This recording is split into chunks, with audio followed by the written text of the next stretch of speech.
Naniniwala tayo doon sa kasabihan na habang may buhay, may Pag-asa. habang may buhay, may Pag-asa. habang may buhay, may Pag-asa. pagsubok. Dahil tayo katiwala ng Diyos, binibigyan din niya tayo ng iba't ibang klase ng pagsubok. Kaya po doon sa pagsubok na yon, saka pa lang natin mauunawaan na talagang ang ating buhay ay mayroong, habang may buhay, mayroong, Pagsubok. habang may buhay, may Pagsubok. pagbangon. Huwag niyong hayaan na kapag meron kayong pinagdaraan ng pagsubok, ay hindi kayo babangon. Kailangan meron tayong pagsumikap na pagtsatsagaan natin yung ating mga pagsubok na pinagdaraanan.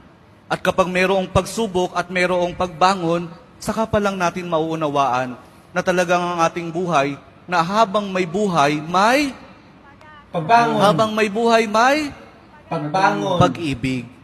Ang pag-ibig na nagmumula kay Jesus lamang sa ating mahal na poong Jesus Nazareno.